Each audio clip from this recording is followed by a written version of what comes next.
الحمد للہ وکفا والصلاة والسلام علی عبادہ الذین اصطفیٰ خصوصاً علی افضلہم وخاتم النبیین محمد الامین وعلی آلہ واصحابہ اجمعین۔ اعوذ باللہ من الشیطان الرجیم، بسم اللہ الرحمن الرحیم۔ قال اللہ عز وجل فی کتابہ الکریم: یا ایہا الذین آمنوا لا تدخلوا بیوتا غیر بیوتکم حتی تستأنسوا وتسلموا علی اہلہا ذالکم خیر لکم لعلکم تذکرون۔ فَإِن لَّمْ تَجِدُوا فِيهَا أَحَدًا فَلَا تَدْخُلُوهَا حَتَّىٰ يُؤْذَنَ لَكُمْ، وَإِن قِيلَ لَكُمُ ارْجِعُوا فَارْجِعُوا هُوَ أَزْكَىٰ لَكُمْ، وَاللَّهُ بِمَا تَعْمَلُونَ عَلِيمٌ۔ لَيْسَ عَلَيْكُمْ جُنَاحٌ أَن تَدْخُلُوا بُيُوتًا غَيْرَ مَسْكُونَةٍ فِيهَا مَتَاعٌ لَكُمْ، وَاللَّهُ يَعْلَمُ مَا تُبْدُونَ وَمَا تَكْتُمُونَ۔ قُلِ لِلْمُؤْمِنِينَ يَغُضُّوا مِنْ أَبْصَارِهِمْ وَيَحْفَظُوا فُرُوجَهُمْ ذَلِكَ أَزْكَىٰ لَهُمْ، ان اللہ خبیر بما یصنعون۔ وقل المؤمنات یغضضن من ابصارهن ویحفظن فروجهن ولا یبدین زینتهن الا ما ظهر منها ولیضربن بخمرهن علی جیوبهن ولا يبدين زينتهن إلا لبعولتهن أو آبائهن أو آباء بعولتهن أو أبنائهن أو أبناء بعولتهن أو إخوانهن أو بني إخوانهن أو بني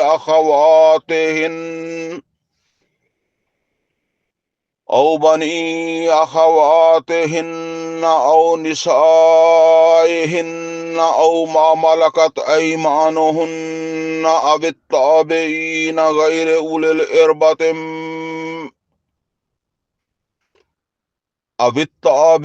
غير أولي الإربة من الرجال أو الطفل الذين لم يظهروا على عورات النساء ولا يضربن بأرجلهن ليعلم ما يخفين من زينتهن وتوبوا إلى الله جميعا أيها المؤمنون لعلكم تفلحون۔ وأنكحوا الأيام منكم والصالحين من عبادكم وإمائكم إن يكونوا فقراء يغنيهم الله من فضله واللہ واسع علیم۔ وَلْيَسْتَعْفِفِ الَّذِينَ لَا يَجِدُونَ نِكَاحًا حَتَّىٰ يُغْنِيَهُمُ اللَّهُ مِنْ فَضْلِهِ وَالَّذِينَ يَبْتَغُونَ الْكِتَابَ مِمَّا مَلَكَتْ أَيْمَانُكُمْ فَكَاتِبُوهُمْ إِنْ عَلِمْتُمْ فِيهِمْ خَيْرًا وَآتُوهُم مِّن مَّالِ اللَّهِ الَّذِي آتَاكُمْ وَلَا تُكْرِهُوا فَتَيَاتِكُمْ عَلَى الْبِغَاءِ إِنْ أَرَدْنَا تَحَصُّنًا لِتَبْتَغُوا عَرَضَ الْحَيَاةِ الدُّنْيَا وَمَن يُكْرِههُنَّ فَإِنَّ اللَّهَ مِن بَعْدِ إِكْرَاهِهِنَّ غَفُورٌ رَحِيمٌ وَلَقَدْ أَنزَلْنَا إِلَيْكُمْ آيَاتٍ مُبَيِّنَاتٍ وَمَثَلًا مِّنَ الَّذِينَ خَلَوْا مِن قَبْلِكُمْ وَمَوْعِظَةً لِّلْمُتَّقِينَ صدق اللہ العلی العظیم. ربی اشرح لی صدری ویسر لی امری واحلل عقدۃ من لسانی یفقہوا قولی. اللہم ارنا الحق حقا وارزقنا اتباعہ وارنا الباطل باطلا وارزقنا اجتنابہ. آمین یا رب العالمین. عزیز دوستو، ہم اپنے ہفتہ وار دروس میں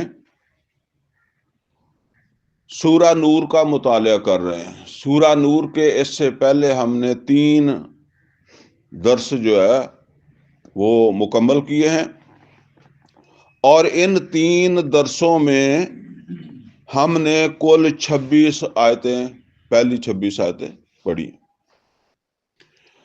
آج چوتھا درس ہے، اور اس چوتھے درس میں ہم آیت نمبر 27 سے لے کر 34 تک، سورہ نور کی آیت نمبر 27 سے لے کر آیت نمبر 34 تک انشاءاللہ جو وہ پڑھ رہے ہیں. ان آیات کے حوالے سے جو موضوع میں نے بنایا ہے وہ موضوع ہے فواحش کے سد باب کے بنیادی احکام، یعنی فحاشی، بے حیائی، زنا، اس طرح کی چیزوں کو روکنے کے لیے جو بنیادی احکامات ہیں نا، سد باب، اس کی روک تھام، اس کے لیے اللہ تعالیٰ نے کچھ احکامات یہاں ایمان والوں کو جو ہے وہ بتائے. اب یہ جو احکامات ہیں ان کا پس منظر آپ سمجھ لیں، تھوڑا سا خلاصہ وہ پچھلے درسوں کا آ جائے گا. یعنی سورہ نور کا جو ہمارا پہلا درس ہوا تھا اس میں ہم نے زنا کی شناخت اور اس کے حوالے سے جو سخت ترین سزا وہ ہم نے پہلے درس کے اندر پڑھی ہے نا، کہ وہ شرعام ان کو جو ہے وہ کوڑے لگائے جائیں، اور اس میں گواہی وغیرہ کے حوالے سے جو ہے نا یہ سب کچھ آ چکا ہے. اور اس کے بعد پھر یہ جو احکامات اللہ تعالیٰ نے دیے تھے ان کی جو آپ یوں سمجھ لیں کہ ان کا جو شان نزول تھا یا وہ سبب اللہ تعالیٰ نے بیان کیا جس کی بنیاد کے اوپر جو ہے وہ پھر اللہ نے یہ احکامات دیے تھے، وہ سبب تھا واقعہ افک، جو دوسرے درس کے اندر پھر ہم نے پڑھا کہ نبی کریم صلی اللہ علیہ وسلم جو ہے وہ ایک غزوہ بنی مستلق سے واپس آ رہے تھے، تو رستے کے اندر ایک جگہ کے اوپر جو ہے وہ رات گزارنی تھی، پڑاؤ کیا گیا. اس سفر میں عائشہ صدیقہ رضی اللہ تعالی عنہا ساتھ تھیں، تو رات لشکر جو تھا وہ مختلف، وہاں کون سا کوئی چارپائیاں تھیں یا کوئی سر زمین کے اوپر ہی کوئی اپنی اپنی جگہ جہاں پسند آئی لیٹ گیا، کوئی دور دراز پھیل کے لوگ لیٹ جاتے ہیں پھر کھلے، جس طرح وہ میں مثال دیا کرتا ہوں مینا کے اندر پھر لوگ لیٹ جاتے ہیں جدھر کسی کو جگہ ملتی. تو اس طرح صبح فجر کے بعد وہ قافلہ چلنا تھا، تو وہاں پھر عائشہ صدیقہ رضی اللہ تعالی عنہا وہ صبح نماز کے وقت جو ہے وہ رفع حاجت کے لیے، ضرورت کے لیے نکل گئیں، ذرا دور چلے گئیں. ظاہر آدمی جاتا تو نظروں سے اوجھل ہونے کی کوشش کرتا ہے، تو وہ پھر وہاں ان کا ہار جو ہے وہ گم ہو گیا. تو پھر وہ واقعہ یہ بن گیا کہ وہ بچھڑ گئی قافلے سے. قافلے والوں کو نہیں پتا چلا انہوں نے خالی کجاوا اٹھا کر اونٹ پر رکھ دیا۔ اب یہ تفصیل کے ساتھ دوسرے درس میں یہ چیزیں آ چکی ہیں، اب میں صرف یہاں چونکہ آپ لوگوں نے اس کو سنا ہوا ہے، لہذا میں صرف اشارے کر رہا ہوں تاکہ آپ کو بات یاد آ جائے۔ پھر جب وہ عائشہ صدیقہ رضی اللہ تعالی عنہ اس کے ساتھ ملی قافلے کے ساتھ، تو وہاں منافقین جو تھے انہوں نے ایک طوفان اٹھا دیا کہ یہ کیسے پیچھے رہ گئی، کوئی نہ کوئی نیت کی خرابی ہو سکتی ہے۔ اور چونکہ وہ آئی تھی صفوان رضی اللہ تعالیٰ عنہ کے ساتھ، جن کو نبی صلی اللہ علیہ وسلم نے پیچھے ڈیوٹی دی تھی کہ تو آپ لشکر کے پیچھے پیچھے آئیں گے، تو اس وجہ سے پھر وہ جو ہے نا وہ اس طرح زیادہ جو ہے وہ ایک طوفان بنا دیا انہوں نے۔ بہرحال اس سے بڑی پریشانی ہوئی نبی صلی اللہ علیہ وسلم کو، نبی صلی اللہ علیہ وسلم کے گھرانے کو، ابو بکر صدیق رضی اللہ تعالیٰ عنہ کو، ان کے گھرانے کو، ظاہر ہے ان کی بیٹیاں، پھر عام مسلمان جو ہیں جو واقعتاً جو ہے وہ بڑے پختہ قسم کے ایمان والے تھے، ان کو بھی تکلیف ہوئی تھی۔ بہرحال یہ بات جب وہ مدینے کے اندر جو ہے وہ چڑھی منافقین اور آپ یوں سمجھ لیں مشرکین اور یہود کے ہاتھوں، تو پھر وہ جس طرح ایک عام گفتگو شروع ہو جاتی ہے، تو یہ گفتگو شروع ہو گئی۔ الزام تھا عائشہ صدیقہ رضی اللہ تعالیٰ عنہ کے اوپر، لیکن اس سے پہلے سورہ نساء نازل ہو چکی تھی۔ یہ سورہ یعنی سورہ نور نازل ہو رہی ہے سن 6 میں، اور وہ سن 4 میں نازل ہو گئی تھی، اور اس میں اللہ نے آیت نمبر 15 میں یہ بتا دیا تھا کہ جب کسی کو تم نے زنا کا الزام دینا ہے تو تمہارے پاس اس کے لیے 4 گواہ ہونے چاہیے، تو اب گواہ تو کسی کے پاس نہیں تھا۔ بہرحال یہ ایک طوفان تھا جس کے اندر کئی سارے سینئر لوگ بھی، سینئر اس معنی میں نہیں، مطلب یہ ہے کہ مہاجرین میں سے جو مکہ سے ہجرت کر کے گھر بار چھوڑ کے آئے، ان میں سے بھی کچھ لوگ جو ہے وہ شامل ہو گئے۔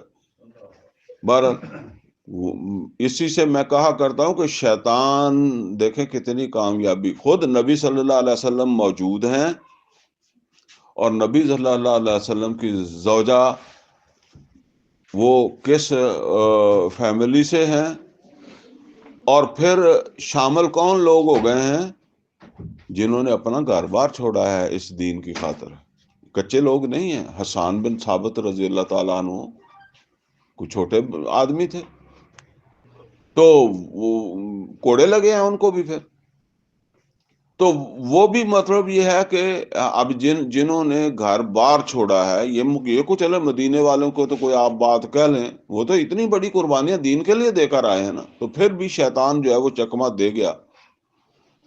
اور قرآن میں واضح تھا کہ 4 گواہ ہونے چاہیے، انہیں بھی دھیان نہیں گیا اس طرف، ٹھیک ہے نا۔ تو بہرحال اس پس منظر کے اندر جو ہے وہ پھر یہ دوسرا ہمارا درس جو ہے وہ ہوا، تو اب اس کے بعد پھر تیسرا جو درس ہمارا ہوا، اس کے اندر اللہ تعالیٰ نے یہ واضح فرمایا، بات وہی چلی آ رہی، فرمایا کہ جو لوگ بلا وجہ کسی خاتون کے اوپر الزام لگائیں زنا کا، تو ان کے اوپر دنیا اور آخرت میں اللہ تعالیٰ کی طرف سے لعنت مسلط کر دی جاتی ہے۔ یعنی کوئی آدمی بھی اس میں یہ نہیں ہے، ہم میں سے وہ جو جب تقریر کرتے ہیں نا عام طور پر جمعے میں، یا کوئی پیر تقریر کرتا ہے یا کوئی اور مولوی تقریر کرتا ہے، تو وہ جو بیٹھے ہوتے ہیں وہ سمجھتے ہیں کہ ہم نہیں ہیں۔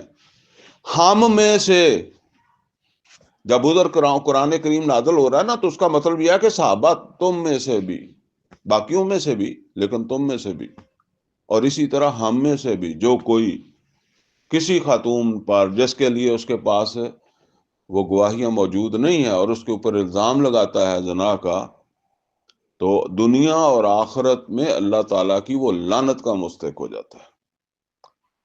اب چونکہ یہ کوئی چھوٹی بات نہیں ہے، تو اب وہ بنیادی احکامات دیے جا رہے ہیں جن کی وجہ سے ایک آدمی جو ہے نا وہ اس طرف راغب ہو جاتا ہے۔ زنا کی طرف، یعنی یہ نوٹ کر لیں کہ جب آپ کوئی عمارت تعمیر کرتے ہیں نا تو وہ عمارت سب سے پہلے آپ کے دماغ میں تعمیر ہوتی ہے، یعنی دماغ میں نقشہ ایک ہوتا ہے تو پھر ہی وہ تعمیر کرتے ہیں نا.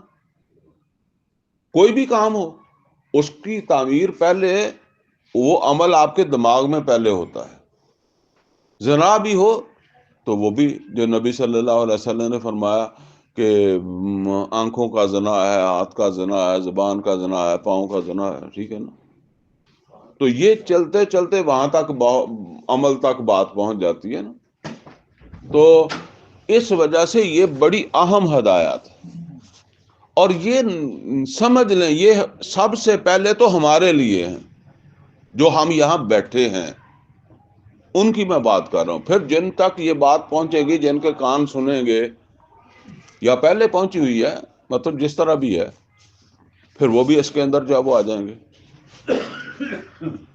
اور ایک اور بات میں آپ سے کہہ کر پھر بس اس کو شروع کرتا ہوں کہ دیکھیں یہ جو ہدایات یہاں اللہ تعالیٰ دے رہا ہے، یہ کسی خاص گروہ کے لیے نہیں ہے، یہ بریلوی کے لیے نہیں ہے، یہ دیوبندی کے لیے نہیں ہے، یہ اہل حدیث یا شیعہ کے لیے نہیں ہے، یہ ہے ایمان والوں کے لیے. اور اس کا تعلق نہ مسجد سے ہے، نہ کسی جنازے کی ادائیگی سے ہے، نہ کوئی خانہ کعبہ جانے سے اس کا کوئی تعلق ہے. ٹھیک ہے نا. یہ جو فرقے بنتے ہیں یہ کس بنیاد کے اوپر بنتے ہیں؟ یہ بنتے ہیں نماز، روزہ، حج، زکوٰۃ، اسی کے اوپر ہی فرقہ بنتا ہے. ٹھیک ہے نا.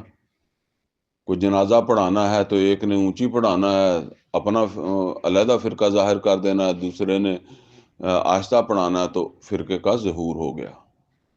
کو منٹ پہلے نماز روزہ کھول لیا تو فرقہ ظہور ہو گیا، اور منٹ بعد میں کھولا تو یہ علیحدہ ہو گیا. ٹھیک ہے. اسی طرح جو ہے وہ اور معاملات ہیں. ٹھیک ہے. جس کے اندر جو ہے وہ اس کے باہر کوئی فرقہ نہیں ہے. مثلا حرام کھانے والا ہر فرقے میں ایڈجسٹ ہو جاتا ہے، شراب پینے والا ہر فرقے میں ایڈجسٹ ہوتا ہے، ظالم ہر فرقے میں ایڈجسٹ ہوتا ہے، زانی ہر فرقے میں ایڈجسٹ ہوتا ہے.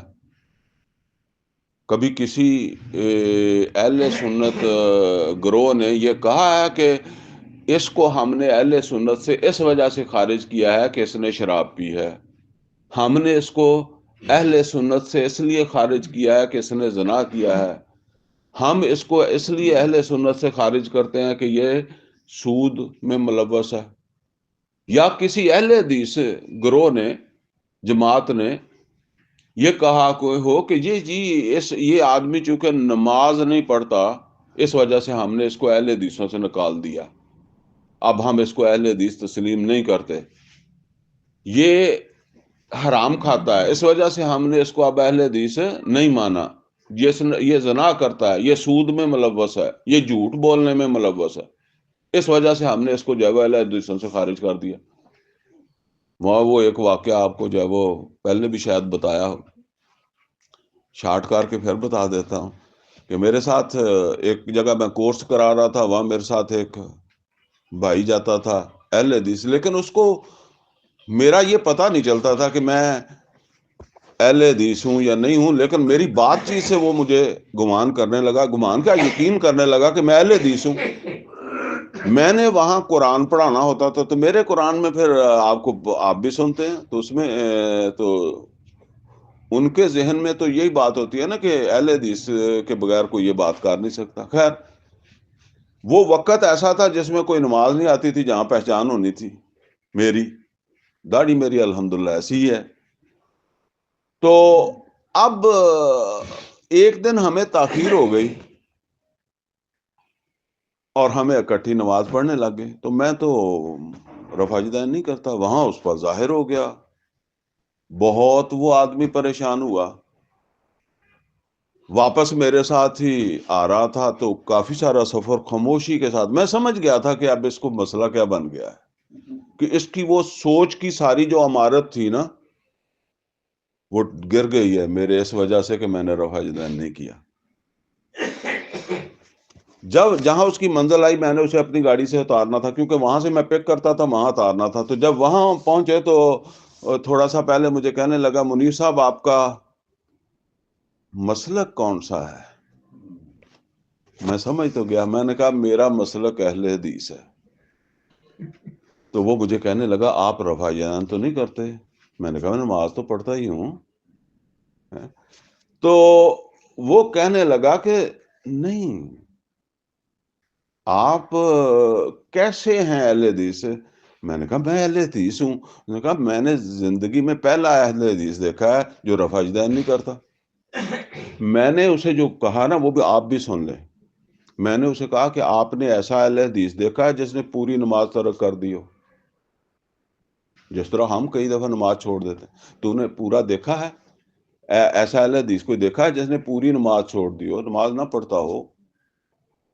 اس نے کہا ہاں ایسا تو ہے. ایسا ہے؟ میں نے کہا کیا اس کو آپ نکال دیتے ہیں اہل حدیث سے؟ یعنی جس نے پوری نماز ترک کر دی ہے اس کو آپ نے اہل حدیثوں سے نہیں نکالا.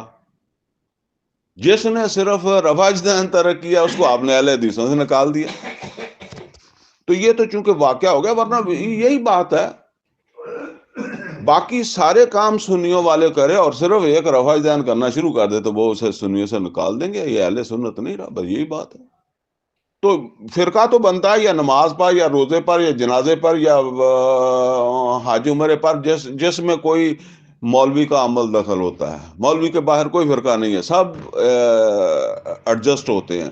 چور آپ کو اہل حدیثوں میں بھی مل جائے گا، بریلیوں میں مل جائے گا، دیوبندیوں میں مل جائے گا، شیعوں میں مل جائے گا، زانی مل جائے گا، شرابی مل جائے گا، کم تولنے والا، ملاوٹ کرنے والا، سود خور. وہ کبھی فرقے سے آؤٹ نہیں ہوتا، مسلک سے آؤٹ نہیں ہوتا، وہ مسلک میں شمار کیا جاتا ہے. تو بہرحال یہاں آپ نوٹ کر لیں کہ یہ کسی فرقے کے لیے ہدایات نہیں ہے، اور اسی وجہ سے تقریباً کوئی فرقہ بھی اس پر عمل نہیں کرتا. کوئی 1000 میں سے ایک گھرانہ ہوگا جہاں ان ہدایات پر عمل ہوتا ہے یا وہ عمل کرتے ہیں، اور وہ بھی کتنی دقت کے ساتھ کرتے ہیں یہ ان کو ہی پتا ہوگا. ٹھیک ہے نا؟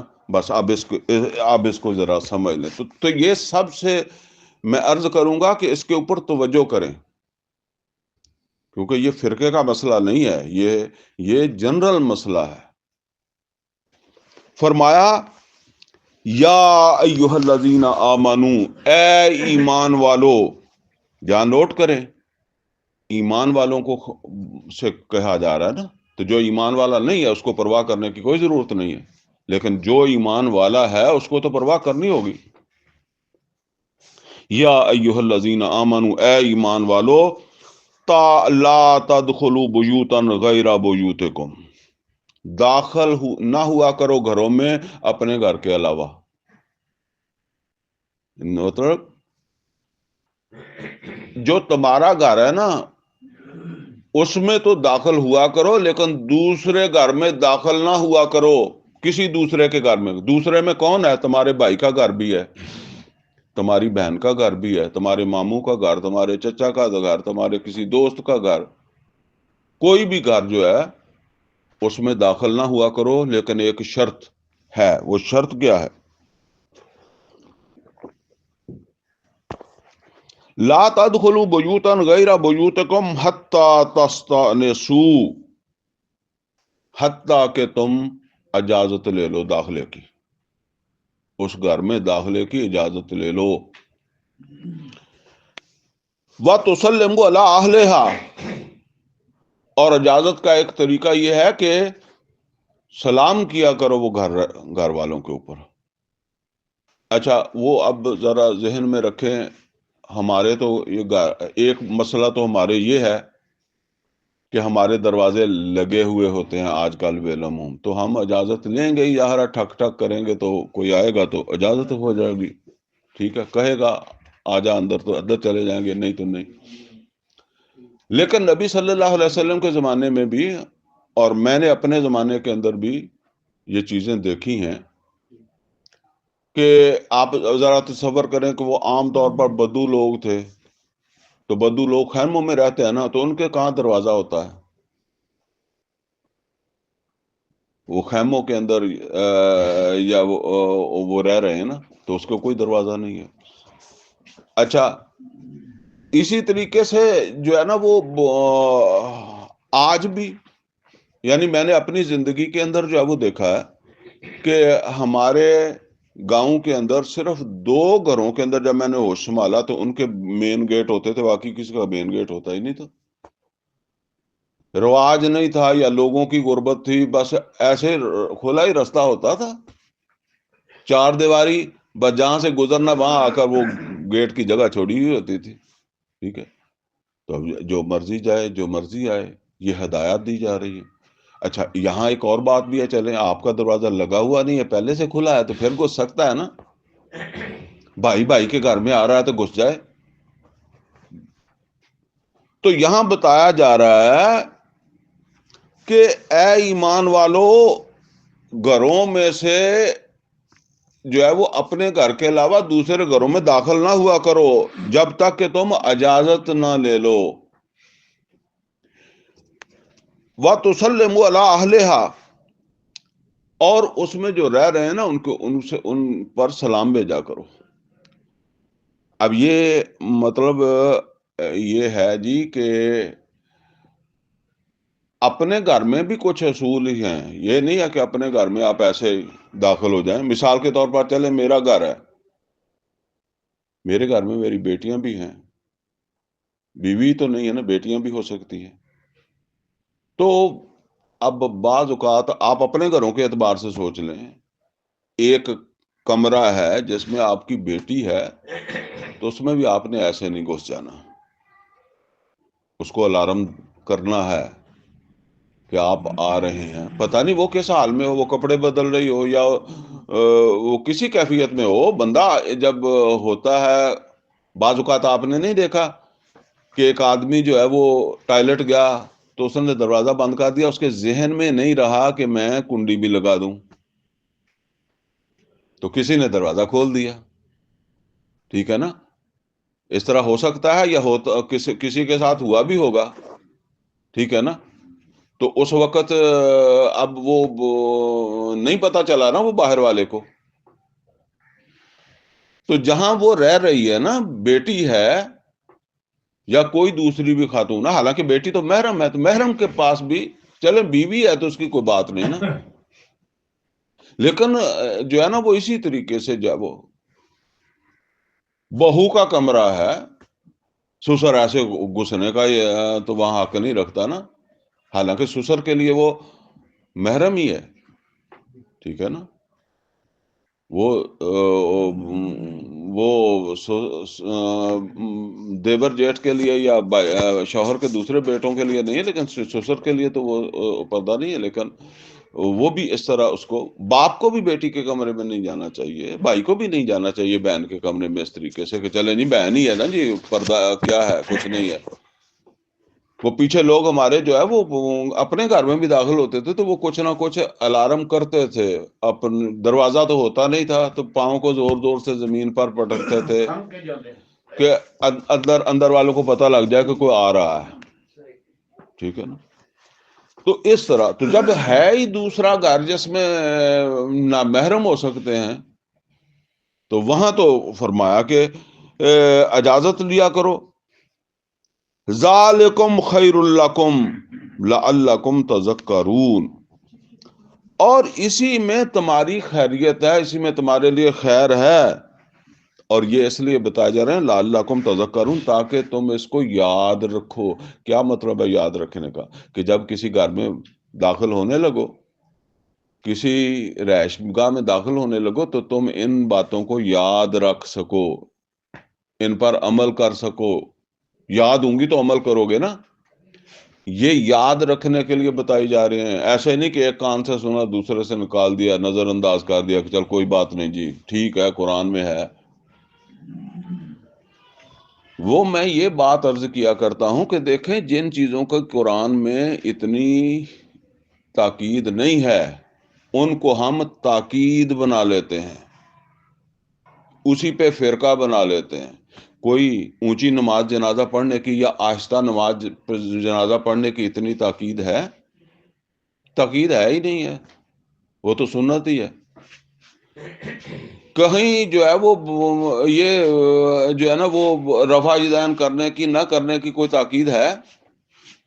کوئی تاکید نہیں ہے۔ جن چیزوں کی کوئی تاکید نہیں ہے ان کو تاکیدی بنا لیتے ہیں۔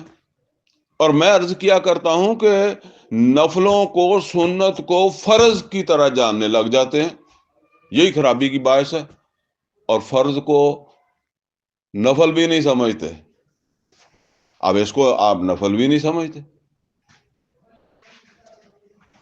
تو فرمایا کہ فَإِن لَّمْ تَجِدُوا فِيهَا أَحَدًا فَلَا تَدْخُلُوهَا، پھر اگر تم نہ پاؤ اس گھر میں کسی کو، نہ پانے کا کیا مطلب ہے؟ مطلب یہ ہے کہ تم نے دروازہ کھٹکھٹایا، تم نے باہر کھڑے ہو کر سلام کیا۔ بعض اوقات اگر اب ہمارے بڑے گھر ہوتے ہیں، وہ چھوٹے چھوٹے گھر ہی ہوتے تھے مکہ مدینہ میں، وہ لوگ باہر کھڑے ہو کر بات سن لیتے تھے اندر والوں کی، ٹھیک ہے نا۔ تو باہر دروازے کے اوپر کھڑے ہو کر آپ نے نام لے کر سلام کر دیا تو وہ گھر اندر پہنچ گیا، ٹھیک ہے نا۔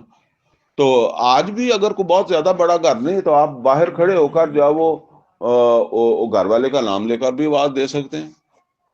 اب وہ گھر سے کوئی جواب نہیں آ رہا تو اللہ تعالیٰ فرما رہا ہے فَلَا تَدْخُلُوهَا حَتَّى يُؤْذَنَ لَكُمْ، تو اگر تمہیں محسوس ہوتا ہے کہ کوئی نہیں ہے پھر بھی تم داخل نہیں ہو سکتے جب تک تمہیں اجازت نہ ملے۔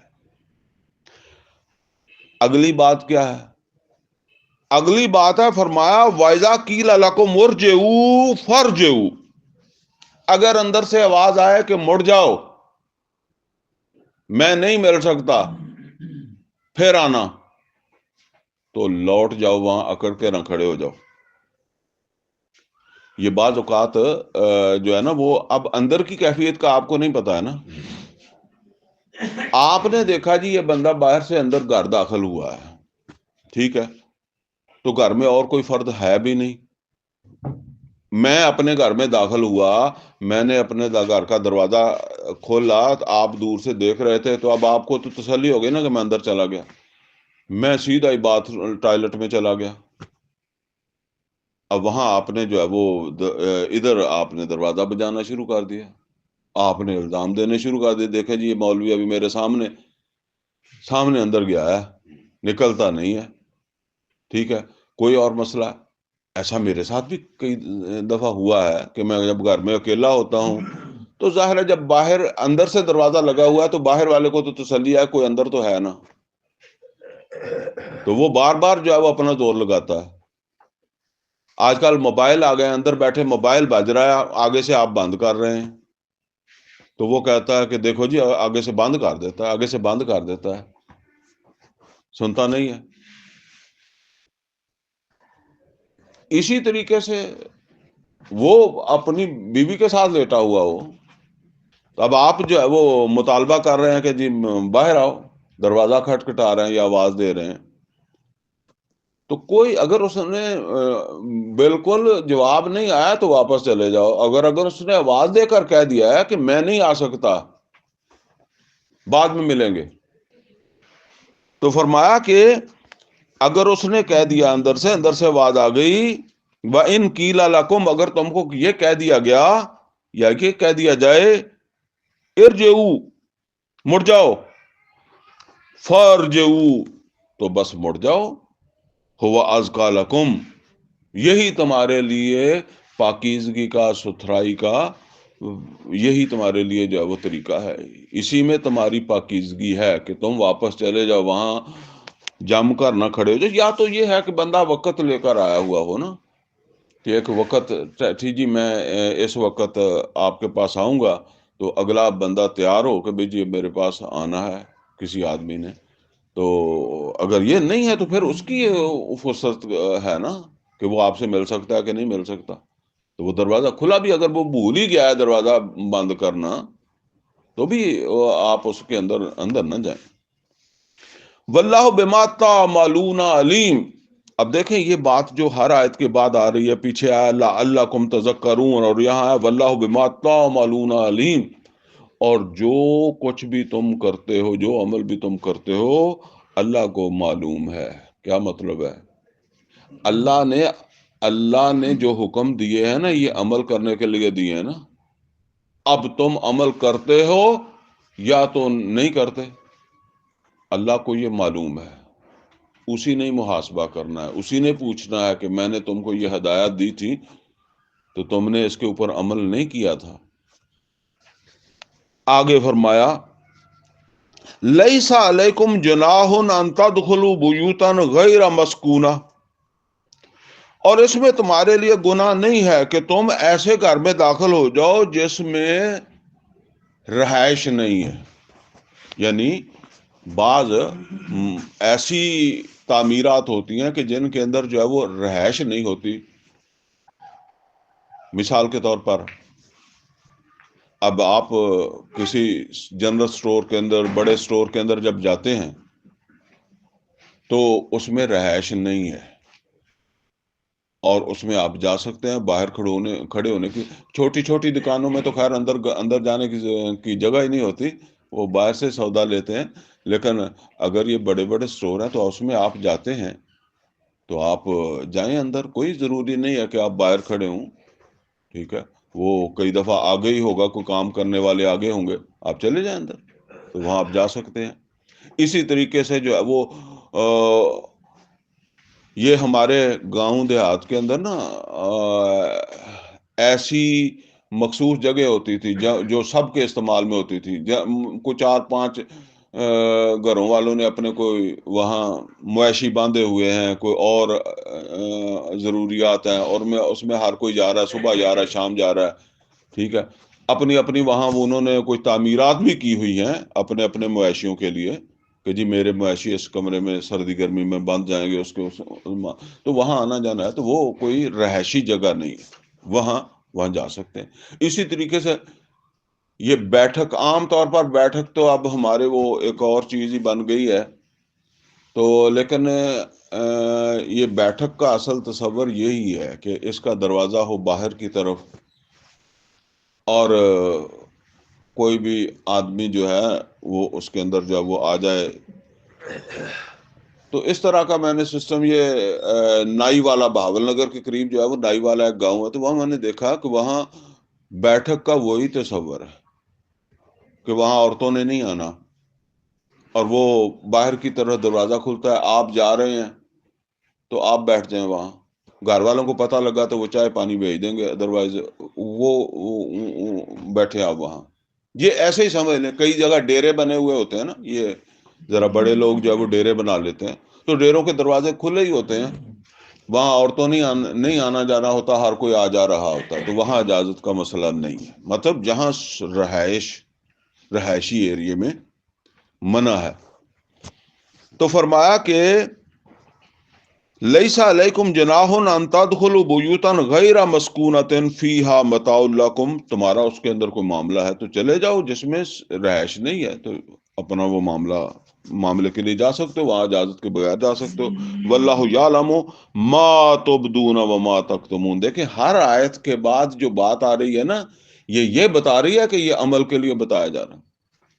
اللہ کو معلوم ہے جو تم ظاہر کرتے ہو، جو تم چھپاتے ہو. یعنی ایسا بھی تو ہو سکتا ہے نا، کوئی آدمی بد نیتی سے کسی رہائشی جگہ میں گھس جائے، اور جب اس کو پکڑ لیا جائے یا اس کے اوپر اس سے پوچھ ہو کہ بھئی تم یہاں بغیر اجازت کے کیسے داخل ہو گئے، تو وہ کہے میں نے سمجھا کہ یہ رہائشی جگہ نہیں ہے.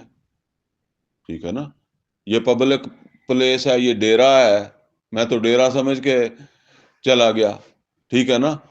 تو اب ایک بات ہے کہ غلطی پر تو دیکھیں روزہ بھی غلطی سے نہیں ٹوٹتا، ٹھیک ہے نا، کوئی اور غلطی سے کوئی چیز ہو تو معاف ہو جاتی ہے نا، تو وہ تو ہر جگہ غلطی ہو جاتی ہے تو وہ بھی چھوڑ دیں گے کہ چلو ٹھیک ہے جی، ایک بندے کو نہیں پتا، لیکن کیا اللہ کو معلوم ہے کہ اس کی نیت خراب تھی؟ اس نے جو زبان سے کہا ہے نیت اس کی کچھ اور تھی، نیت اس کے برخلاف تھی، ٹھیک ہے لوگوں سے تم بچا لو گے اور لوگ چھوڑ بھی دیں گے کہ چلو ٹھیک ہے جی، ایک بندے کو نہیں پتا چلا نا، تو اللہ کو پتا ہے جس نے تمہارا محاسبہ کرنا ہے، جو تم نے ظاہر کیا ہے اللہ کو پتا ہے کہ یہ درست ہے یا درست نہیں ہے، اور جو تم نے ظاہر نہیں کیا اللہ کو اس کا بھی پتا ہے کہ اصل چیز تو اس نے ظاہر نہیں کی، اس کی تو نیت خراب تھی۔ آگے فرمایا قل المؤمنین یغضوا من ابصارہم وَيَحْفَظُوا فُرُوجَهُمْ، اے نبی صلی اللہ علیہ وسلم ایمان والے مردوں سے کہہ دیں، ایمان والے مردوں سے کہہ دیں اپنی نظروں کو نیچا رکھیں۔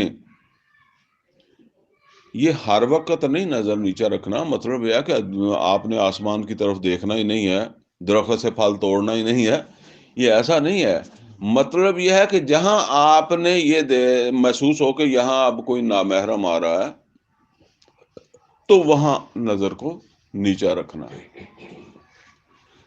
یہ مطلب کبھی اچانک بھی ہو جاتا ہے نا، اسی لیے وہ نبی صلی اللہ علیہ وسلم نے حضرت علی رضی اللہ تعالیٰ عنہ سے کہا کہ ایک نظر معاف ہو جائے گی، مطلب آپ جا رہے تھے موڑ کے آگے سے جو ہے وہ آپ کو کیا پتا تھا کیا ہے، تو آگے سے کوئی نامحرم آنکھوں کے سامنے آ گیا تو بس اس کے بعد اس کو نیچا کر لیں، ٹھیک ہے نا، تو یہ ہے اپنی نظروں کو نیچا رکھیں۔ تو لیکن یہ بات بھی ہے کہ اگر آدمی کو یہ پہلے ہی سے ہی پتا ہے کہ موڑ کے آگے کوئی غیر محرم ہے تو پہلے سے نظر کی تیاری کر کے جا رہا ہے ٹھیک ہے نا، تو یہ بات پھر غلط ہو جائے گی۔ قل المؤمنین یغضوا من ابصارہم، تو ایمان والوں سے کہیں کہ اپنی نظروں کو نیچے رکھیں، ویحفظوا فروجہم، اور اس طرح اپنی شرمگاہوں کی حفاظت کریں، اپنے ذہنوں کو بچائیں۔ ذالک ازکا لہم، اسی میں ان کے پاکیزہ رہنے کا اہتمام ہے، یعنی اس طرح ان کے پاکیزہ صاف رہنے کا، زنا سے پاک، بے حیائی سے پاک رہنے کا اللہ تعالیٰ نے ایک انتظام کیا ہے۔ ان اللہ خبیر بما یصنعون، دیکھیں ہر آیت کے بعد یہ بات آ رہی ہے، ان اللہ خبیر بما یصنعون، اور جو کچھ وہ کرتے ہیں اللہ اس سے خبردار ہے۔ وہ نظروں کو نیچا کرتے ہیں یا نہیں کرتے اللہ اس سے خبردار ہے، جس نے حکم دیا ہے اس کو معلوم ہے۔ کبھی غور کیا کریں اس طرح کے، کبھی مطلب نماز کے حکم کے بعد، حج کے حکم کے بعد اس طرح بار بار ایسے آتی ہیں، اب ان کی ہم نے کوئی ویلیو ہی نہیں رکھی، ان کو ہم نے کوئی اہمیت ہی نہیں دی۔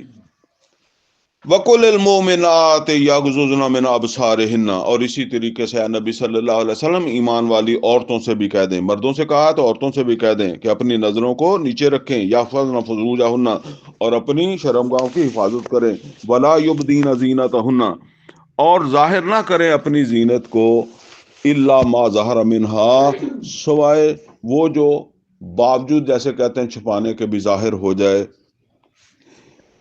وَلَا يَضْرِبْنَ بِخُمُرِهِنَّ، وَلْيَضْرِبْنَ بِخُمُرِهِنَّ، اور وہ ڈالے رکھیں اپنی اوڑھنیوں کو اپنے سینوں کے اوپر، اس طرح جیسے وہ پنجابی میں کہتا ہے بکل جی مار کے، وَلْيَضْرِبْنَ بِخُمُرِهِنَّ عَلَىٰ جُيُوبِهِنَّ، تو وہ اپنی اوڑھنیوں کو اپنے گریبانوں کے اندر جو ہے وہ ڈالے رکھیں، وَلَا يُبْدِينَ زِينَتَهُنَّ، اور وہ اپنی زینت ظاہر نہ کریں۔ اب یہاں تھوڑی سی بات جو ہے وہ سمجھ لیں، یہاں جو بات ہو رہی ہے نا یہ گھر کے اندر کی بات ہو رہی ہے، گھر کے باہر کی بات نہیں ہو رہی، لہذا اب گھر کے باہر کا جو پردہ ہے، عورت نے گھر سے باہر کیسے جانا، اس کو ذہن سے نکال دیں. یہ یہاں جو بات ہو رہی ہے نا، وہ گھر کے باہر کی بات ہے سورہ احزاب میں. یہاں جو بات ہے نا، یہ گھر کے اندر کی بات ہو رہی ہے. گھر کے اندر کا مطلب کیا ہے کہ گھر کے اندر اس کے محرم ہیں، ٹھیک ہے نا، جن کے سامنے اسے اپنی گردن جو ہے نا اس سے اوپر تک وہ اسے کوئی رکاوٹ نہیں ہے. ٹخنوں جنوں گٹے کہندے ہیں، اس کے نیچے کوئی مسئلہ نہیں ہے. یہ کلائی سے آگے ہاتھ کوئی مسئلہ نہیں ہے. یہ سمجھ لیں عورت نے گھر میں کام کاج کرنا، اس کے بچے ہیں، اس کو سنبھالنا ہے، ادھر جانا ادھر جانا ہے، اتنا کچھ تو وہ جو ہے نا وہ یہ ذمہ داری کس کی ہے کہ ایسا ماحول بنائے جہاں عورت رہ سکے. یہ اس کے شوہر کی ذمہ داری ہے، مرد کی ذمہ داری ہے. وہ ایسا اسے ماحول دے جہاں ان رشتوں کے علاوہ کوئی رشتہ جو ہے وہ نہ آ سکے. اب آپ رکھیں اس کو وہاں جہاں اس نے پردے کے ساتھ رہنا ہے، اور اب یا تو پھر وہ اندر ہی بیٹھی رہے. ایسا کبھی ہو سکتا ہے؟ اس نے کچن بھی جانا ہے، اس نے باتھ روم بھی جانا، دوسرے معاملات ہے، کسی بچے نے پیشاب کر دیا، کسی کوئی اس کا کام اس کا کام، اس کو وہ ماحول دینا ہے. ہماری بدبختی یہ ہے نا کہ ہم شادی کرتے ہیں تو ابے کے گھر میں چلے جاتے ہیں، تو ابے کے گھر میں تو پابندیاں ہوتی نہیں، ٹھیک ہے نا. وہ عرب لوگ جب شادی کرتے ہیں تو پہلے گھر دیکھتے ہیں کہ شادی کر کے بیوی کہاں رکھنی ہے، ٹھیک ہے نا. تو اب جب آپ والد کے گھر میں جائیں گے، دوسرا بھائی کی بھی شادی ہو جائے گی، وہاں آ جائے گا، تو ظاہر ہے اس کے سسرالیوں نے بھی آنا ہے، اس کے سسرالیوں نے بھی آنا ہے. نہ آپ اس کو روک سکے نہ وہ آپ کو روک سکے. پھر آپ کے والد کے کوئی بھائی ہیں، بھتیجے ہیں، وہ بھی آئیں گے. تو یہ ماحول ایسا بننا چاہیے.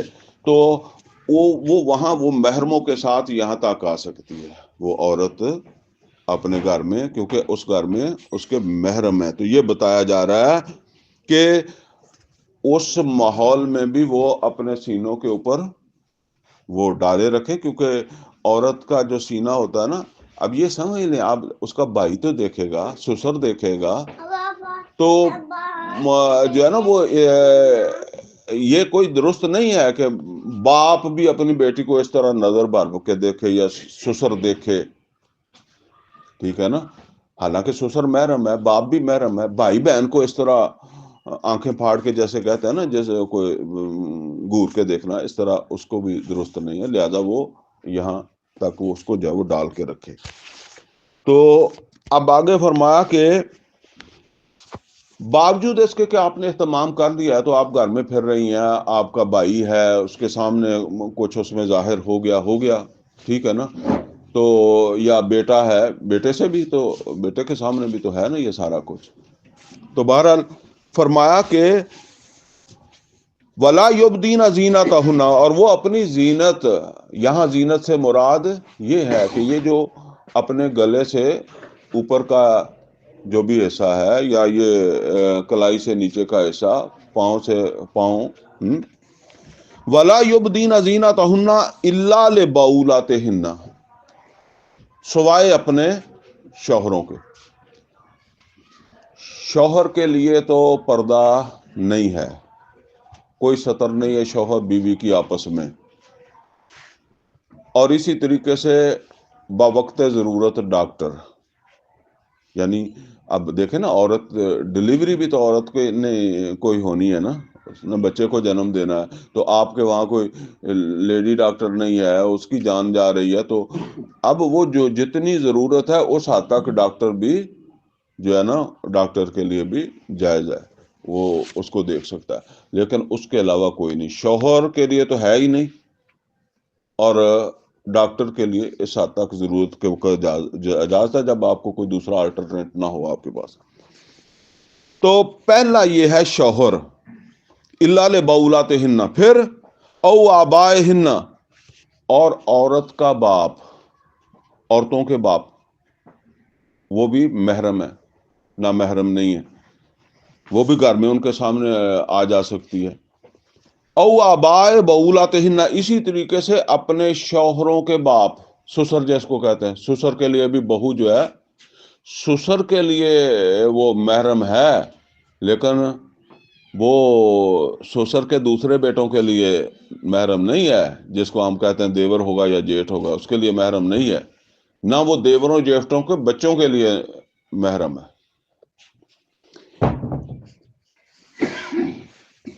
او آبائے بولاتہن، یا اپنے شوہروں کے باپ، ان سے بھی رکاوٹ نہیں ہے یا ان سے بھی منع نہیں ہے۔ او ابنائہن، یا ان عورتوں کے بیٹے۔ اب عورتوں کے بیٹوں سے مراد کیا ہے؟ عورت کے سارے بیٹے ایک ہی شوہر سے نہیں ہو سکتا، اوروں سے بھی ہوں۔ وہ جس عورت سے بھی اس کے بیٹے جس مرد سے بھی ہوئے ہیں نا، وہ اس کے لیے محرم ہی ہے۔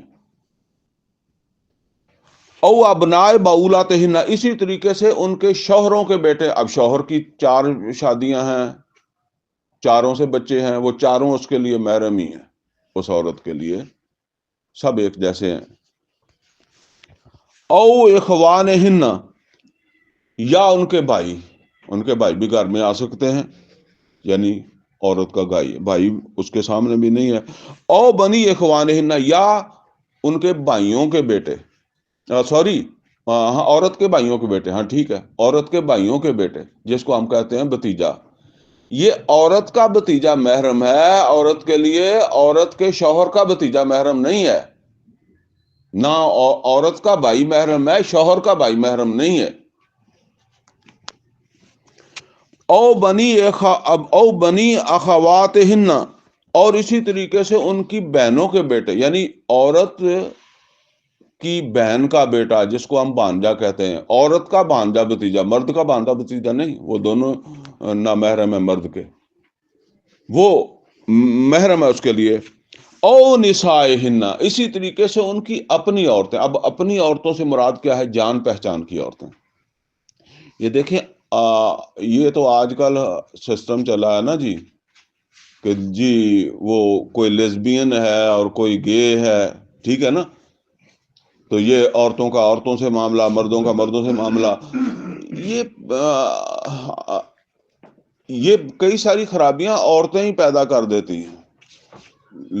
یہ برے کاموں کے لیے عورتوں کو پیغام رسانی کے کام پر بھی لگا لیتے ہیں، ٹھیک ہے نا۔ لہٰذا کوئی بھی عورت ہے، وہ اس طرح جس طرح ہم ہمارے معاشرے میں عام سمجھتے ہیں، جی میری دوستیں ہیں، ٹھیک ہے نا، یا میری دوست ہے، میں دوست کے پاس جا رہی ہوں، دوست آ رہی ہے، تو اس میں بھی دیکھنا چاہیے جان پہچان کی، جن کو آپ سمجھتے ہیں کہ یہ کوئی کریکٹر والی عورتیں ہیں۔ خسرے تو بالکل ہی خطرناک ہوتے ہیں، تو جو ہے نا وہ اس طرح جو ہے نا وہ جان پہچان والی عورتیں جو ہے نا وہ آ سکتی ہیں وہ گھر کے اندر، کوئی بات نہیں۔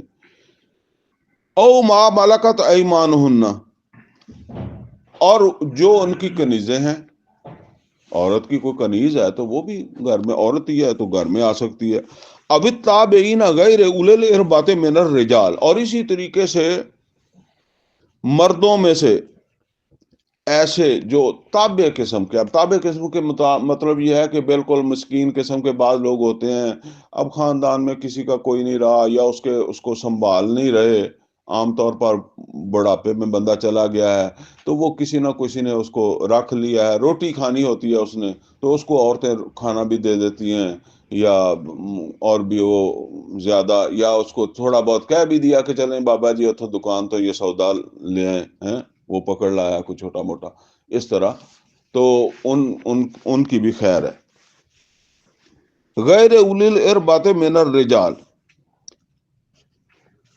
اب الطفل الذین لم یظہروا علی عورۃ النساء، اور اسی طریقے سے وہ بچے جن کو ابھی عورت مرد کے تعلقات کا زیادہ شعور نہیں ہے۔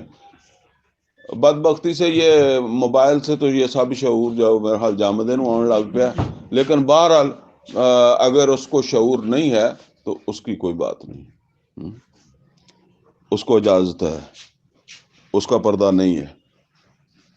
وَلَا يَضْرِبْنَ بِأَرْجُلِهِنَّ، اب یہ وہ گھر کے اندر بھی جب اس نے چلنا ہے تو اس نے پاؤں مار کر نہیں چلنا، باہر کی بات نہیں، میں پہلے بتا رہا ہوں نا کہ یہ گھر کے اندر کی بات ہو رہی ہے۔ مطلب یہ ہے کہ جب عورت چلے گی تو اس کا جسم ہل سکتا ہے نا، کبھی سینہ خاص طور پر آپ دیکھیں، ٹھیک ہے نا، تو اب اس کا سسر ہے، ٹھیک ہے، یا اور ہے تو محرم، لیکن اس طرح جو ہے نا وہ باپ کے لیے بھی نہیں ہونا چاہیے، بھائی کے لیے بھی نہیں ہونا چاہیے، بیٹے کے لیے بھی نہیں ہونا چاہیے اس طرح کا۔ بہرحال اس میں وہ ہے کہ اوائڈ کریں جتنا بھی ہو سکے، باقی پھر اس کے باوجود اگر ظاہر ہے کچھ ہو جائے تو کچھ ظاہر ہے اب وہ اس کو پھر اللہ بھی معاف کرنے والا ہوتا ہے، ٹھیک ہے نا، کوشش ہی ہے نا جتنی بھی ہو جائے۔ ولا یضربن بارجلہن، اور اس طرح وہ اپنے پاؤں مار کے نہ چلیں کہ لیعلم ما یخفین من زینتہن، کہ وہ جو انہوں نے چھپایا ہے اسی میں سے وہ جھلکنے لگے، ٹھلکنے لگے، ہلنے لگے، نظر آنے لگے، محسوس ہونے لگے، مطلب یہ وَتُوبُوا إِلَى اللَّهِ جَمِيعًا أَيُّهَا الْمُؤْمِنُونَ لَعَلَّكُمْ تُفْلِحُونَ۔ وَتُوبُوا إِلَى اللَّهِ، تم سب اللہ کی طرف رجوع کرو، اللہ کی جناب میں توبہ کرو، ایھا المومنون، اے ایمان والو، بات بھی ایمان والوں سے شروع ہوئی تھی، یہاں پھر آ رہا ہے اللہ کی طرف متوجہ ہو جاؤ۔ توبہ کیا ہوتی ہے؟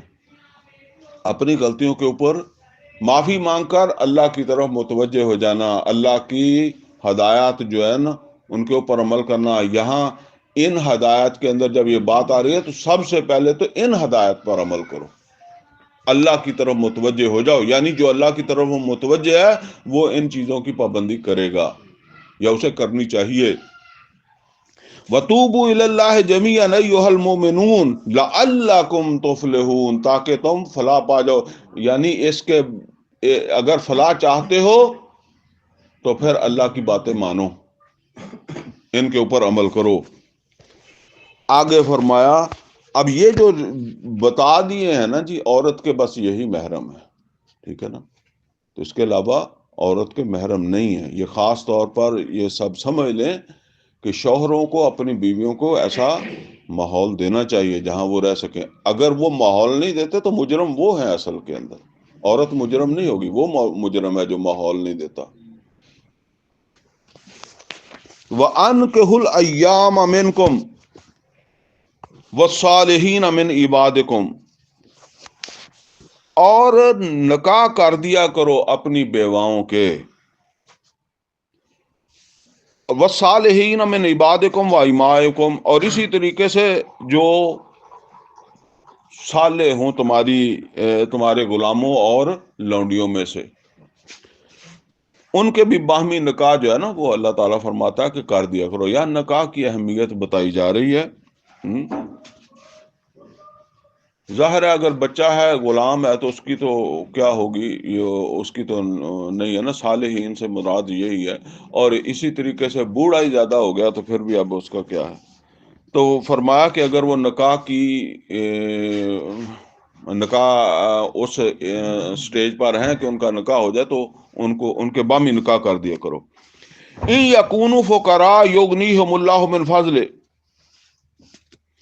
اور اگر وہ فقیر ہیں تو اللہ ان کو غنی کر دے گا، یعنی اللہ مہربانی فرمائے گا۔ اب یہاں اس حد تک کہ بات تھوڑی بہت کمی بھی تمہیں محسوس ہوتی ہے نا، اگر بالکل ہی کمی ہے تو پھر تو آگے بات آئے گی، لیکن یہ ہے کہ جیسے ہم کہتے ہیں کہ یار تنگی ہے، شادی تو کر لوں، تنگی ہے تو کوئی بات نہیں، اللہ کو رستہ پیدا کر دے گا، کر دو شادی، شادی زیادہ ضروری ہے، اس طرح رہنا مناسب نہیں ہے، ان کی شادی کر دو، اللہ فضل کرے گا۔ واللہ واسع علیم، اللہ بڑے وسیع علم والا ہے، اللہ بڑی وسعت والا ہے، اور اللہ علیم ہے، یعنی اللہ دے بھی دے گا، اور یہ جتنا ضروری ہے یہ کام، یعنی نکاح جو ضروری ہے یہ بھی اللہ کے علم میں ہے، اس لیے اللہ چاہتا ہے کہ ان کے نکاح کر دو۔ آگے فرمایا وَلْيَسْتَعْفِفِ الَّذِينَ لَا يَجِدُونَ نِكَاحًا حَتَّى يُغْنِيَهُمُ اللَّهُ مِنْ فَضْلِهِ۔ اب باقی یہ ہے کہ کوئی آدمی کہتا ہے جی میں بالکل ہی ویلا ہوں، میرے پاس تو اپنے رہنے کی جگہ نہیں ہے، میرے پاس اپنے کھانے کا نہیں ہے، تو یہ نوٹ کر لیں، ظاہر ہے بیوی کو آپ نے رہائش تو دینی ہے، نان نفقہ بھی دینا ہے، ضروریات اس کی پوری تو کرنی ہے، کو مہر بھی دینا ہی ہے، ٹھیک ہے نا۔ تو اب آدمی سمجھتا ہے کہ جی میں کسی قابل ہی نہیں ہوں، تو پھر اب اللہ تعالیٰ نے کہا کہ جن کے پاس بالکل گنجائش نہ ہو نکاح کی تو انہیں چاہیے کہ پھر وہ اپنے آپ کو بچاتے رہیں، بچے رہیں، یعنی اس بات کا خاص اہتمام کریں کہ ان کے ذہنوں کے اندر کوئی غلط رستہ نہ آئے، اپنی حفاظت کریں۔ وہ جو پہلے آ گیا نا کہ اپنی شرم گاہوں کی پھر حفاظت کریں۔ وَلْيَسْتَعْفِفِ الَّذِينَ لَا يَجِدُونَ نِكَاحًا حَتَّى يُغْنِيَهُمُ اللَّهُ مِنْ فَضْلِهِ، حتیٰ کہ اللہ کا فضل ہو، ان کے پاس وسائل آ جائیں تو پھر پہلے یہی کام کر لیں، ٹھیک ہے نا، اس وقت تک اپنے آپ کو روکے رکھیں، بچائے رکھیں۔ وَالَّذِينَ يَبْتَغُونَ الْكِتَابَ مِمَّا مَلَكَتْ أَيْمَانُكُمْ فَكَاتِبُوهُمْ۔ اب یہاں ایک اور بات آ رہی ہے، یہ بھی نوٹ کر لیں جی۔ اسلام سے پہلے یہ غلامی کا دور تھا، ٹھیک ہے نا، لونڈی اور غلام، اس وقت کی ضرورت بھی تھی، یہ سمجھ لیں۔ یہ ایسا ہی نہیں ہے کوئی سمجھتا ہو کہ جی ایسے ہی بن جاتے ہیں، نہیں۔ اب آپ دیکھیں اس زمانے میں اگر کوئی جنگ ہوئی ہے، ویسے تو وہاں اور کئی طریقے سے بن جاتے تھے نا، تو جنگ ہوئی ہے، اس جنگ میں جو ہے نا وہ چلیں بدر کو ہی ذرا سوچ لیں، 70 آدمی ہیں پکڑ لیے، تو وہاں نہ کوئی جیل ہے نہ کوئی گل ہے، انہوں نے تو بنیا سی مسجد نبوی دے وچ ہیں۔ تو اگر ان کو کوئی 4 سال رکھنا پڑ جاتا تو کیسے رکھنا تھا ان کو، ٹھیک ہے نا۔ آج کے دور میں آپ دیکھیں کہ اس دور میں پاکستان کے 90,000 کے 94,000 قیدی ہندوستان میں رہے ہیں نا 71 میں، تو ان آدمیوں کو کیسے رکھنا تھا؟ اب وہاں انہوں نے کتنی فوج لگائی ہوگی، کتنا اس کا اہتمام کیا ہوگا، صبح شام انہوں نے روٹی بھی کھانی ہے اور ان کے مسئلے بھی ہیں، پھر ان سے بھی خطرہ ہے، اتنے آدمیوں سے اکٹھے ہو کے جتھا بازی کر لیں گے ہیں، اب چھوڑنا بھی نہیں ہے، ٹھیک ہے نا۔ اب تو خیر وہ 2 سال، میرے خیال میں 2 سال بعد چھوڑے تھے انہوں نے، انڈیا نے، ٹھیک ہے نا۔ تو اس وقت تو کوئی ایسی اقوام متحدہ نہیں تھی، تو وہ اپنے دشمن کے بندے ہیں، تو پھر وہ ان کو جو ہے وہ تقسیم کر دیتے تھے اپنی فوج میں، وہ پھر جس کے حصے آیا ہے پھر وہ اس کو سنبھالتا پھر جو مرضی اس کے ساتھ جو وہ کرے، معاملہ اس کے حوالے کر دیتے تھے۔ تو اب اسلام نے یہ اس وقت کی میں نے بتایا کہ ضرورت تھی، ٹھیک ہے نا، نہیں رکھے جا سکتے تھے۔ آج تو پھر بھی جیسے انڈیا نے رکھ لیے، چلو کوئی رکھ لے گا، تو بہرحال اس وقت اتنا سسٹم مضبوط نہیں تھا۔ وہ 70 آدمیوں کی بھی میں نے آپ کو مثال دیا، مشرکین مکہ کے 70 بندے بھی اگر رکھنے پڑتے تو پھر وہ تو اللہ تعالیٰ کی طرف سے سسٹم بن گیا کہ وہ چھوٹ گئے نا، تو ورنہ مشکل ہی ہو جاتے۔ تو اب اسلام نے ان کو ان کی رہائی کے راستے نکالے ہیں۔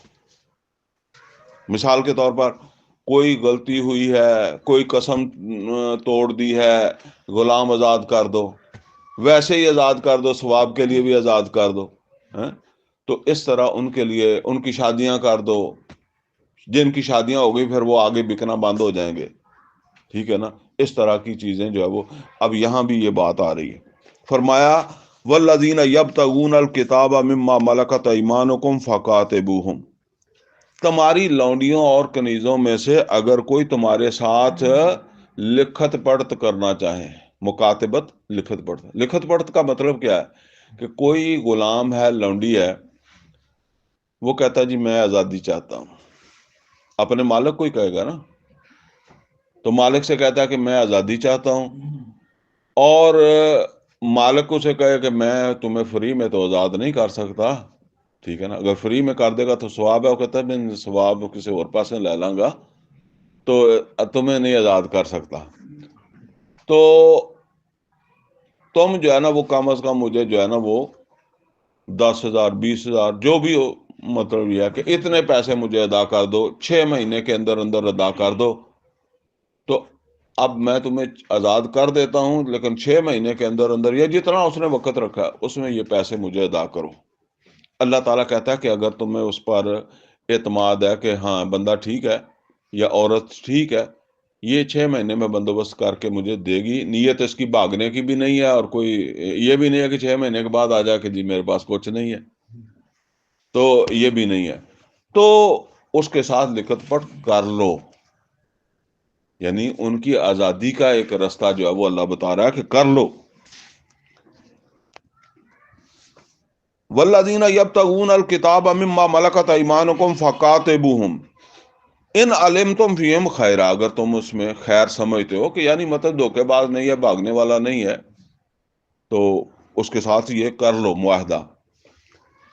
اب دوسرے مسلمانوں کو اللہ تعالیٰ کیا فرما رہا ہے؟ ٹھیک ہے، ایک نے اپنے مالک سے معاہدہ کر لیا، دوسروں کو اللہ فرما رہا ہے وَآتُوهُم مِّن مَّالِ اللَّهِ الَّذِي آتَاكُم، تم کو جو اللہ نے مال دیا نا اس میں سے اس کی ہیلپ کرو. کس کی ہیلپ کرو؟ غلام کی، وہ جو اس نے معاہدہ کر لیا نا، تاکہ وہ ٹائم پر پیسے دے دے، اس کی جان چھوٹے. وَلَا تُكْرِهُوا فَتَيَاتِكُمْ وَلَا تُكْرِهُوا فَتَيَاتِكُمْ عَلَى الْبِغَاءِ إِنْ أَرَدْنَا تَحَصُّنًا، اپنی لونڈیوں کو زنا پر، پیشے پر، زنا سے مراد پیشہ ہے، اس کے اوپر مجبور نہ کرو اگر وہ پاک صاف رہنا چاہے. اصل میں یہ مطلب نہیں ہے کہ اگر وہ پاک صاف نہیں رہنا چاہتی تو تم ان سے یہ کام لے سکتے ہو. نہیں، مطلب یہ ہے کہ وہ پاک رہنا چاہتی ہیں، پھر تم ان سے یہ کام کرواؤ. یہ اصل میں بات کیا ہے، آج بھی یہ چیزیں ہیں، ذرا انداز مختلف ہو گئے ہیں نا. یہ جو چکلے چلتے ہیں تو ان کے اوپر کون ہوتا ہے؟ مرد ہی ہوتے ہیں. چکلوں کے ٹھیکیدار مرد ہی ہوتے ہیں، نیچے عورتیں ہوتی ہیں. تو وہاں بھی اسی طریقے سے تھا. اب مالک جو ہے اس کی لونڈیاں ہیں، وہ ان سے ٹھیکہ کر لیتا تھا کہ بھئی ٹھیک ہے مجھے روزانہ کا 1000 روپے دو، ٹھیک ہے نا. تو اب وہ کیا کریں گے؟ وہ ان کو چکلے بنا کے دے دیے، چکلے چلا رہا ہے، ٹھیک ہے نا. تو ایک تو ویسے یہ برا ہے نا، لیکن ایک ایسا کام کیا وہ خود نہ چاہتی ہے، نہیں چاہتی، لیکن اسے مجبور کیا جا رہا ہے. تو یہ اللہ تعالیٰ کہتا ہے یہ تو اس سے بھی اگلی بات ہو گئی ہے نا. تو فرمایا کہ ان سے یہ کام نہ لو، ویسے ہی نہ لو، لیکن اگر ایسی وہ عورت اگر اس سے لیا، جیسے ہم کہتے ہیں کہ جی ایک موقع کے اعتبار سے جو ہے وہ کسی چیز کا ثواب یا عذاب بڑھ جاتا ہے نا. یہاں نماز پڑھو گے اپنی مسجد میں اور خانہ کعبہ جا کر پڑھو گے، اور یہاں کوئی گناہ کرو گے اور خانہ کعبہ میں جا کر کرو گے چوری، یہاں چوری کرو گے، تو پھر وہ موقع کے حساب سے بن جاتا ہے نا.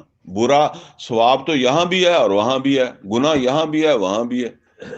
تو گناہ وہ بھی ہے جو کوئی کسی کو کوئی بے شک برا ہونا چاہتی تھی تو ہم نے کمائی پر لگا دیا، اور اس کا زیادہ ہے. پھر یہ بات ہے.